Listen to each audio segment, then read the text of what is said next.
some time ago, a guy that lives in a state that looks like a giant oven mitt decided to start his own podcast.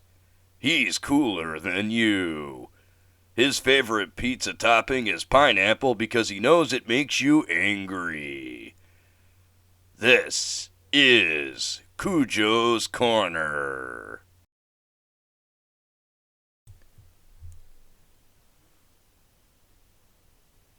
Hello, everyone. It is I, the man, the myth, the legend.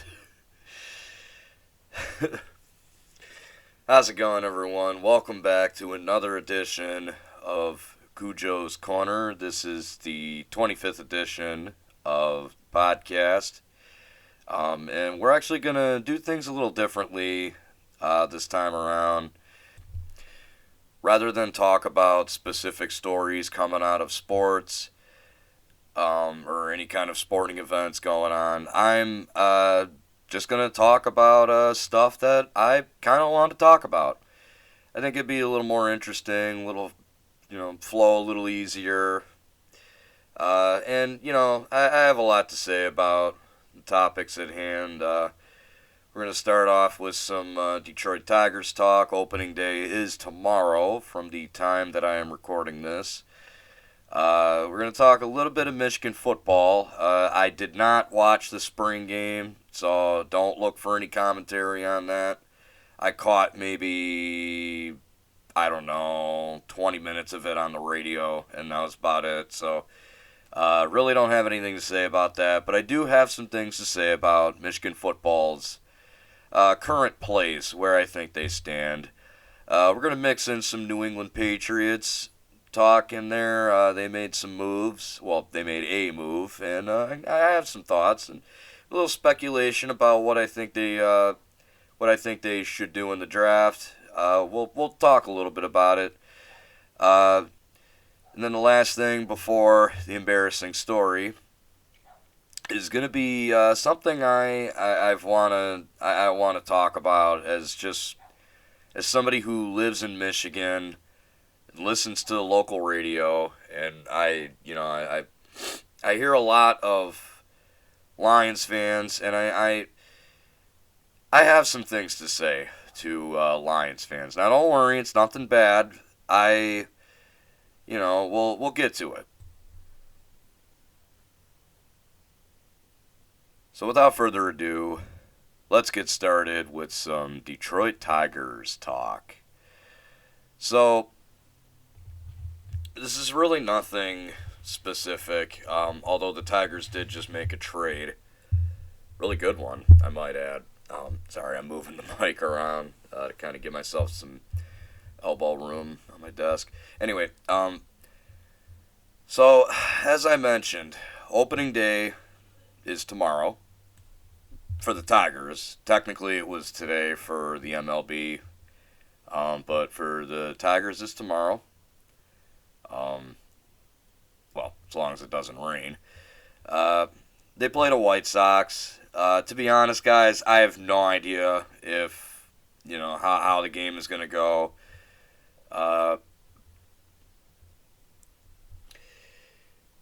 So, I guess when it comes to the Detroit Tigers this year, I guess I want to start off with some expectations. To be honest, guys, I'm not going to hand you a plate of optimism and say, oh, yeah, I think they're going to win the division, and I think they're going to go to the playoffs, and yeah. And the reality is, if they could keep it around 500, I would be happy. Now, around 500, I actually would say if they could go 81-81, that'd be great. I'd be okay with that. I'm being realistic here. This is a very young team. Our pitching staff, save for like a couple of guys, pretty young. We got Riley Green, who unfortunately is starting off the season injured. Got Spencer Torkelson coming up. Pretty young core. We just got Austin Meadows in a trade with the Rays, which is a really good trade, I think. was just a really good trade for the short term and the long term. My point is the expectations for this team should be pretty moderate. I don't think we should be crazy and say like, oh, they need to make the playoffs, oh, World Series, oh, because look, the reality is it's probably not going to happen. They're a young team. They have a great manager. They're putting something together. Hopefully, it'll work. Obviously, I'm not on board with all the moves they've made, but you know what? I'm going to put all that to the side. I'm going to listen to the baseball games that are on in the afternoon. So I'll be at work, unfortunately. Well, actually, I love my job, so I guess that's a good thing. The point is, I don't think the expectations should really get in the way of enjoying the games this year. And that's really what I guess I want to my plea to the fans would be right now is like keep your expectations in check, but enjoy the ride while you do. I mean, look, we got some really young guys that are coming up. Like I said, Riley Green, Spencer Torkelson, hopefully Casey Mize will start to kind of come into his own as a player. Tarek Skubal, I think I'm pronouncing his name right, Tarek Skubal. There's also, I don't know where Matt Manning is going to be. I think he's going to be kind of back and forth from minors into majors. I don't know. We'll see. I think overall for the Tigers, this, like for Tigers fans, this should be a year where we're going to see the new core start to kind of take form. And I think that's actually the more exciting thing about this. I like seeing young, homegrown talent like start to form, and hopefully that turns into something special. I would love nothing more than for the Tigers to surprise me and make the playoffs, but the fact of the matter is, I just don't think it's going to happen. I don't think they're they're definitely not going to be one of the better teams in the MLB. I don't. The AL Central is probably not going to be very good, but from what I gather, the White Sox are kind of going to be the team to beat. So we'll see. I don't know. I'm mostly in it to see how the young guys are going to do and how this core is going to form. I think that's the more exciting aspect. Because to be honest, guys, I've kind of dropped out of baseball a little bit. And I'm slowly starting to get back in. And I think it's a really good time for somebody to do that. So, like, while the team is still young and they're still getting things going, I think it's actually a pretty good time to get back into things. Because if something special comes from this, I mean, it'd be pretty cool. Again, I'm not gonna throw my expectations through the roof. If they can go 500, I'd be more than okay with that. But yeah, I don't know. We'll see. I hope for the best, but I expect them to be average, maybe middle of the road. Alright, guys, you go ahead and let me know what your expectations are for the Detroit Tigers down below.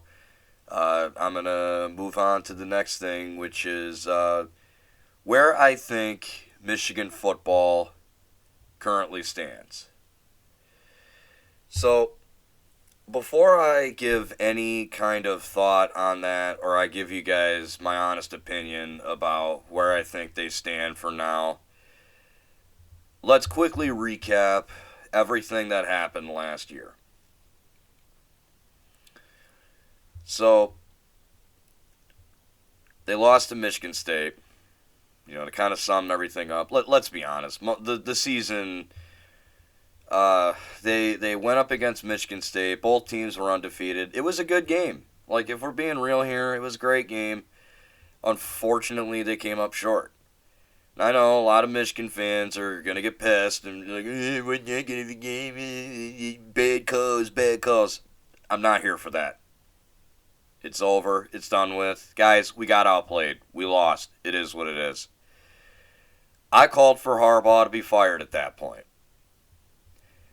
We all remember it was probably one of the worst takes I've ever had because I had said that he wasn't going to beat Penn State and he wasn't going to beat Ohio State. Those were the two things I said that he had to do to redeem himself because that pretty much would have punched us a ticket to the Big Ten championship. But it's exactly what he did. He beat Penn State in probably low-key the most underrated win that they had last year. I don't know. That's a stupid statement. Their best win easily last year was, in my opinion, the Ohio State win. But I think that Penn State win was a close second. Like, I'll be real with you guys. That was a great game for Harbaugh and the Wolverines. They definitely shut me up at that point. Because that's typically a game that Harbaugh loses. Keep that in mind. So, at least in my opinion. So,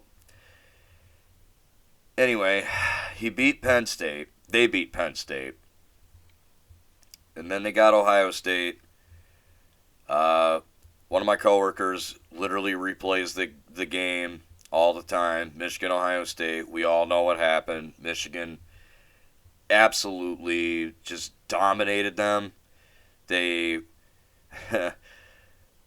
broke their foot off in Ohio State's ass and put a damn bullet in the back of their head. So, yeah, they kind of destroyed Ohio State. Now, I don't want to get too hung up on that. I just really wanted to say that last part. But they beat Ohio State. They went on to play Iowa in the Big Ten Championship, and they absolutely murdered Iowa. They won 42-3. It wasn't even a game. They wound up punching their ticket to the college football playoffs. They were a 3 seed, and let's be honest, they got their asses handed to them by Georgia. You know, I don't care what the score was. They got their asses kicked. They got absolutely demolished on national TV. And to be honest, guys, to be 100% real, I don't remember what I said at that point. Had I been doing this take now, I probably would tell you guys that Michigan football could not be in a better spot, at least as far as like looking at the future goes. Now, unfortunately, that's not where I'm at with this. And in fact, I'm just going to say it, guys. I don't think Michigan football, I don't want to say that we're in a bad place, but I think Michigan and Harbaugh, they're in a spot where they have to go out and reprove themselves. So yeah, I guess you could say that I do think they're in a bad place right now. Guys, let's be honest. Think about everything that's happened in this offseason. Harbaugh showed his ass to the NFL. It was obvious he tried to leave, that he wanted to. I'm not even going to say it's obvious he tried. It's obvious he wanted to. It was obvious he wanted to leave, so he did, or he tried to. He lost Mike McDonald as a defensive coordinator. He lost Josh Gaddis as an offensive coordinator. This offseason could not have been worse for Michigan. Now, I don't know anything about the recruiting. I think they ended up in like a top 10 class. That's probably the only thing that's any good this season. But, look, in essence, they're in a situation where they have a head coach who let's be honest, guys, does not want to be there. He doesn't want to be at Michigan. Don't believe me? He wouldn't have showed his ass to Minnesota. There wouldn't have been those reports about Oakland. It was obvious that he wanted to leave. Now, I'm not buying like, oh, but he said this, oh, but he said this. However, I don't want to turn this into a Harbaugh hate fest. I'm just saying, guys, our head coach, it's obvious he did not want to be there. So now he's in a spot where he has to prove to Michigan that, okay, I'm your guy. He basically has to reprove it. It's almost like he just nullified this past season. I don't know how, but he somehow pulled a Thanos. He got all 6 Infinity Stones, and he just fucking snapped his fingers with the gauntlet. And he undid it's like he undid that season. Not literally, but you guys know what I mean. And as far as Michigan goes, up until recently, they weren't doing NIL. As far as I know, they still won't let Harbaugh hit the transfer portal. Now, I could be wrong about that, but I haven't seen any anything saying that they're allowing him to hit the transfer portal. They're almost shackling. They're almost like shackling Harbaugh. They're almost holding him back. They want him to be their guy, but they want him to be their guy on their terms. This is basically an unhappy marriage. This is not a good spot to be in. Now, it's not all doom and gloom. There is a way to undo this. For one, like I said, Michigan is doing NIL, so that's good. That means there is a possibility that, hey, maybe Harbaugh tells him, let me hit the transfer portal. And they let him do it. Fine. And I think if Michigan just lets Harbaugh do what he wants to do, he'll probably get, he'll want to be there. And what's more is that leads to better results, possibly. I don't know. Harbaugh has not really given me all the reasons in the world to be the most confident in him. And again, I want nothing more than to grant him the benefit of the doubt. But I don't know if look, as of right now, I still think that season, it was great. And I ate my crows on that. He proved me wrong. Now I want him to do it again. That's all I'm asking for. I don't think Michigan is going to be able to do what they did again. I hope I'm wrong. I want to be wrong. I want nothing more than to be able to come back to this take and be like, oh man, I was so glad I was fucking wrong about that. We'll see. But, look, I'm just being honest with you guys. I don't think Michigan football is really in that good of a place. I guess we'll find out come football season in, I believe, September, maybe late August. I don't know off the top of my head, but I'd be lying if I said I'm optimistic about them. Let's move on to something more positive. Let's talk about the New England Patriots. So first and foremost, they just pulled off a trade with the Miami Dolphins. They got Devontae Parker and I believe a 2022 fifth-round pick for a 2023 third-round pick, and that's it.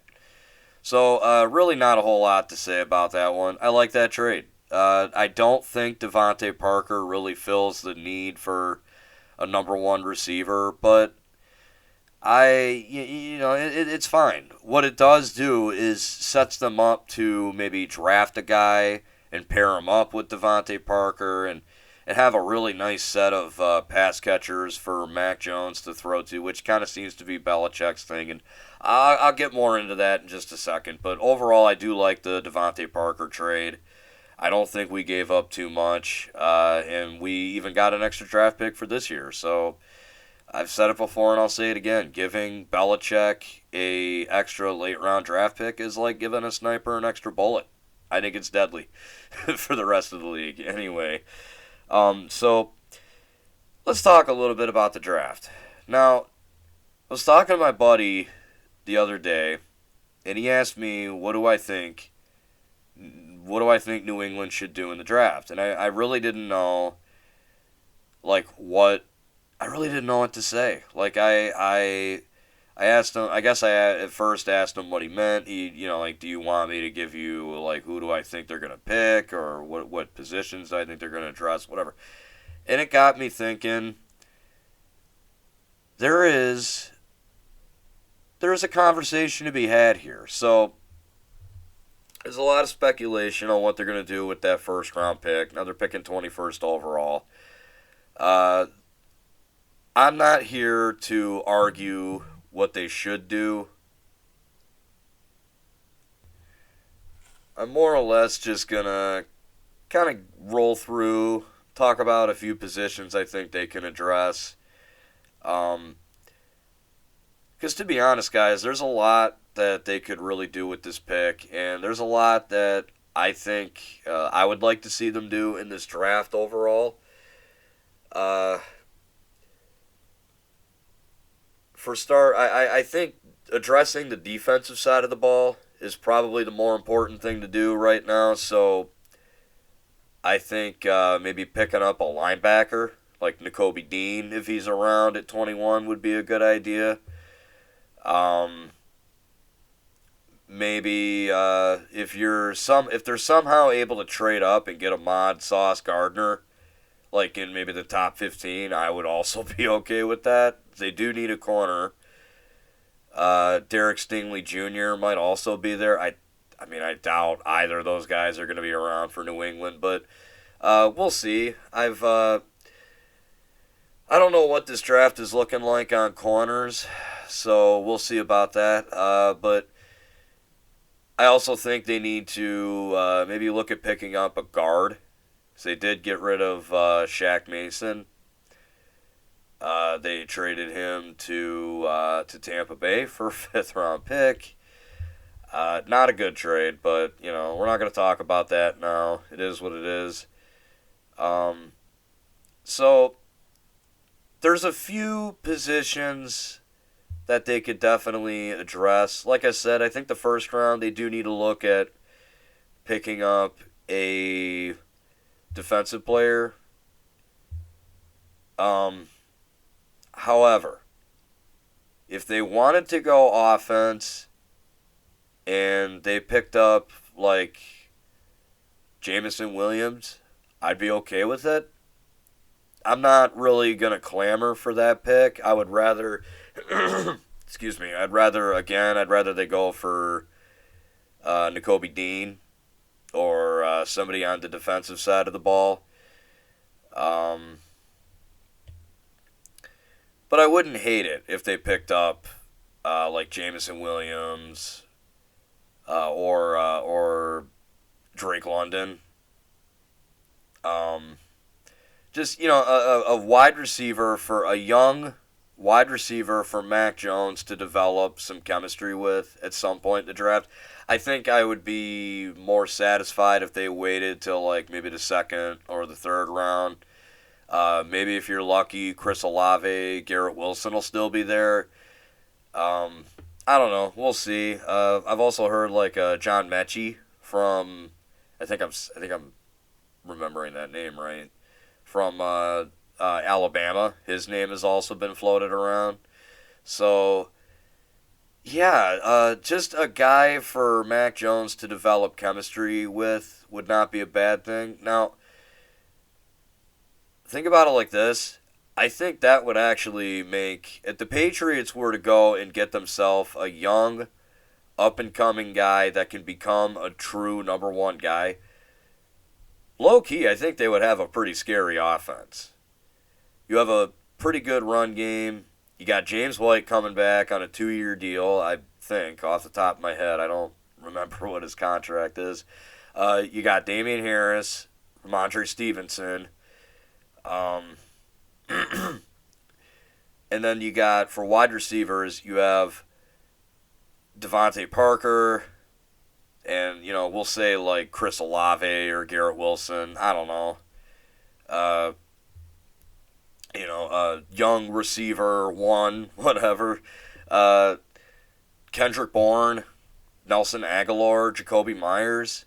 And then you got your 2 tight ends, and Hunter Henry, who was a favorite target for Mac Jones last year, and Jonnu Smith, who hopefully has a bounce back year. He definitely was kind of a disappointment this past season, but yeah, I think the Patriots could be a dark horse offense depending how this draft goes.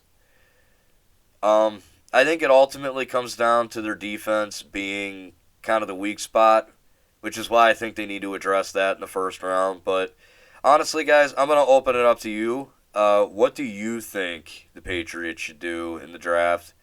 I'm sure there's a lot more people more knowledgeable about the draft than me, and I'm curious to know. Like, what are you guys' thoughts, your opinions? Go ahead, throw them down below. Fellow Pats fans, let's get a conversation going.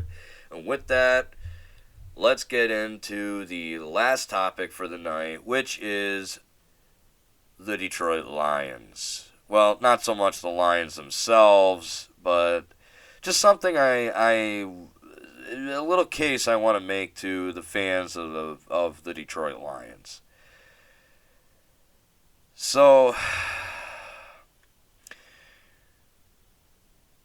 the Lions are obviously not expected to be a very good team. I don't think a lot of fans are really expecting much this year, but hear me out. Think about everything that has happened in this crazy offseason. Deshaun Watson got traded. Tyreek Hill got moved. Devontae Adams got moved. Kyler Murray, there was rumors that he was going to get traded. And, I mean, it never happened, but this offseason's been so crazy that for a hot second, some people thought it could. We thought Aaron Rodgers was going to be on the move. He ends up signing a fat boy extension with Green Bay. Russell Wilson gets traded. Just recently, DK Metcalf was on some trade rumors, although Seattle seemingly has said they're not going to trade him, so we're not really gonna go too far into that one. But I hear all those crazy moves I listed.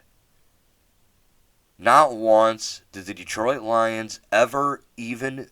There's no reports coming out that the Detroit Lions even made a move on anything, on any of these players. Didn't even pick up the phone for Deshaun Watson. Didn't make any case for Tyreek Hill.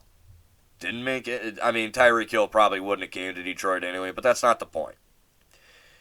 When DK Metcalf was under some trade rumors, no reports coming out about the Lions calling about that. I mean, look, I know Jared Goff is not a great quarterback, but he's going to be the quarterback next year. You might as well make his life a little easier. Give him people to throw the ball to. That's why I'm listing these receivers in this. And look, I wanted to make this case to the fans because, especially with Deshaun Watson, I listened to 97.1 The Ticket a lot.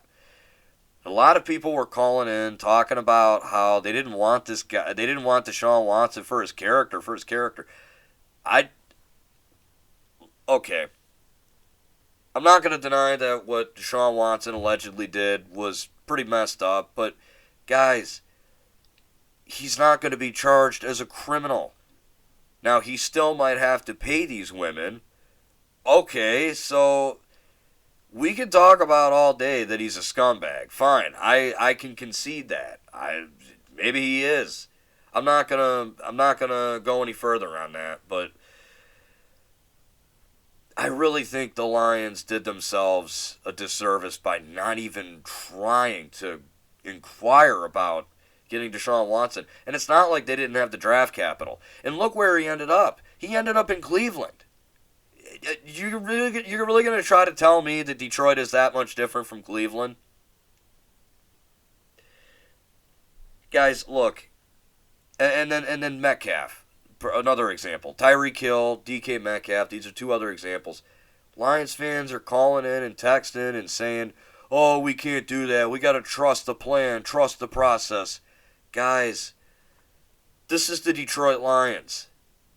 They have not been, they're not a winning franchise. They have no Vince Lombardi trophies, no Super Bowl appearances. They're the only team in the NFC that has not even played for a Lombardi. My question to the fans is this.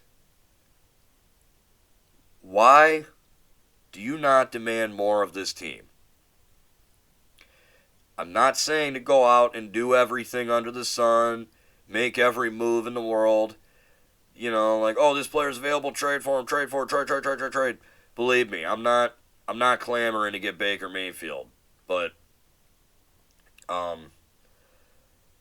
guys like Tyreek Hill, DK Metcalf, they could have gave Jared Goff some help. And I mean, Deshaun Watson's a top 5 quarterback. I don't think I need to get into why I thought the Lions should have went for that. But for the fans that don't like Jared Goff, like, getting Deshaun Watson would have solved that problem.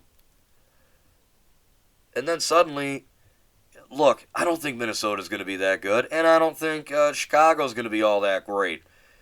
If you had Deshaun Watson, and a guy like Deshaun Watson would attract other free agents, so who knows how the season would have went, how the offseason would have went for the Lions. And then, bam, suddenly, you're a possible playoff contender.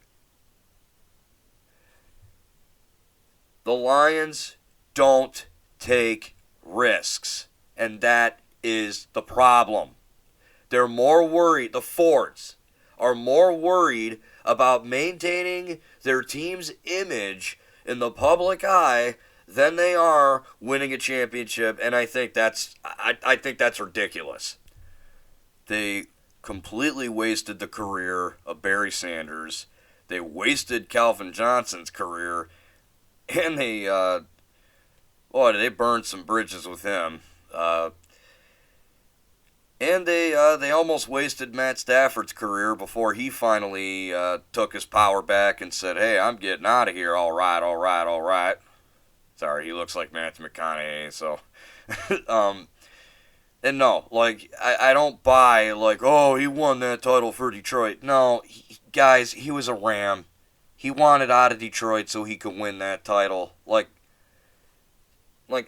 look, this is what I'm talking about. You shouldn't accept mediocrity. If you're spending your money and if you're going to the games every Sunday, you're buying merchandise, you're spending your money, your time on the Lions, shouldn't you get something in return? Shouldn't you get at least a championship? I mean, like, come on. It just doesn't seem like they even care. We hear this all the time. The Lions have never really been the most attractive destination for incoming free agents. That all could have changed if they got Deshaun Watson, but the fact remains they didn't. This is the overall problem that I've had with the Lions for years now. They don't take risks. They just don't. They always try to play it safe. Then they sell you on this, we're going to rebuild, just trust the plan, trust the process. And it always ends up the same. The fact remains, like, guys, they're wasting your time. They're wasting your money. That's not fair. You deserve more. You deserve better. And that's why, at the end of the day, I think Lions fans need to demand more of their team. Whether it's financially or on social media, or like do what you guys did in 08 when they were in the midst of going 0-16. Lions fans showing up to games with like bags over their heads, just publicly shaming the team. They even blocked out some games. If that's what it's going to take, then that's what it's going to take. But all I know is if the Lions were my main team, if I was a Lions fan, I would be pretty upset with this offseason. The fact that they did nothing in this crazy offseason, it would drive me nuts. The fact that they are not a complete team, that they're not expected to be that good, but they could have been if they just took a couple of risks, it would drive me up a wall. And I don't know how there's not more Lions fans that are angry. Now, I'm not going to pretend that every dumbass caller on 97.1 represents all Lions fans, but look, I'm just saying, most Lions fans, look, if you're one of those fans that's okay with it, fine. You know, if you got some personal tie to watching the Lions, fine. I'm not knocking you, but if you're a fan like me, I think you deserve better. I think you should get more. You should be proud of the team that you represent, the team that you're spending your time and your money on. And I don't think the Lions, quite frankly, I don't think they care. I don't think they care about winning. They care, or rather, they care more about doing it the right way. But it doesn't get any results. So, yeah.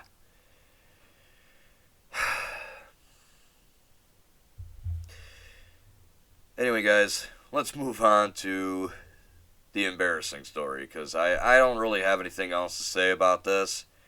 I think a lot of Lions... And look, I'm not going to pretend, like I said, that all the callers on 97.1 represent all Lions fans, but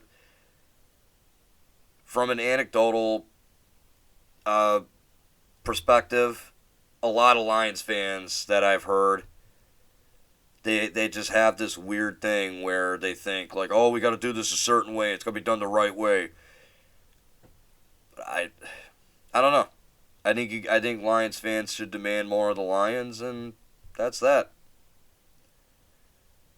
So anyway, guys, let's move on to the final thing of the podcast. Now,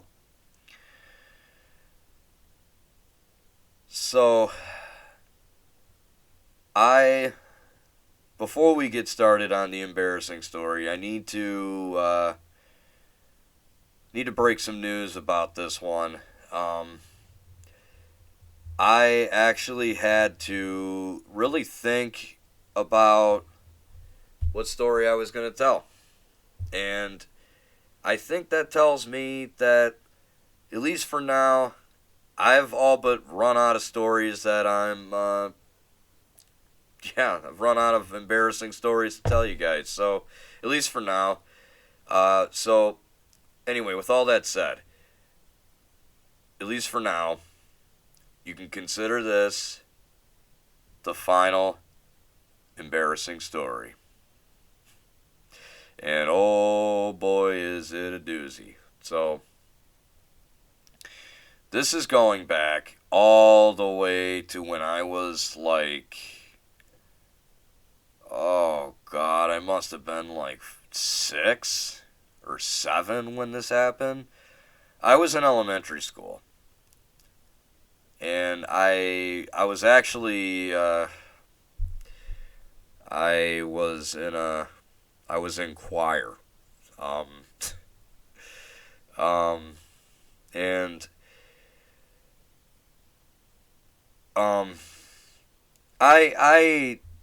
it's strange. Like, I never really had stage fright, but I've never done well in social situations. So I guess in a way I did have stage fright. I got really nervous in the middle of singing a song, and I vomited on a girl's dress in front of me.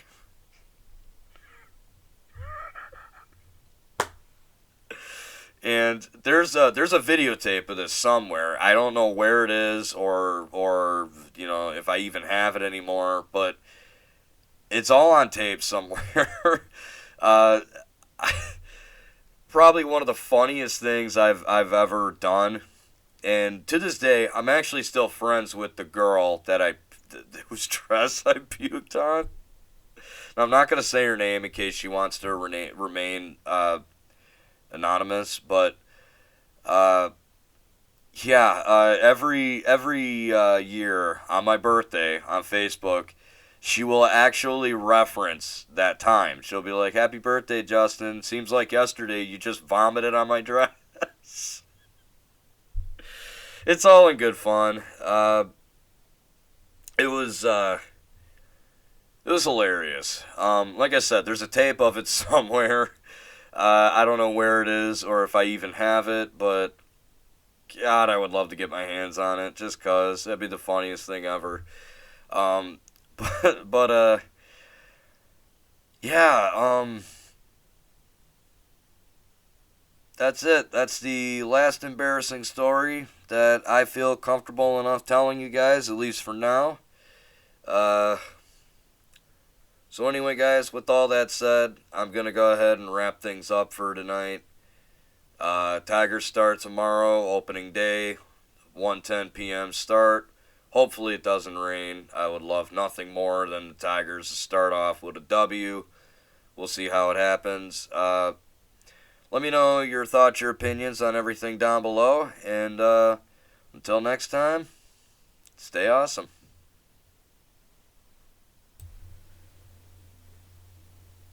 If you enjoyed this video from CuJo Productions, please consider subscribing, check out my Redbubble page for all my merch, and hit the bell icon so that you're notified for every time I upload a video. As always, stay awesome, guys.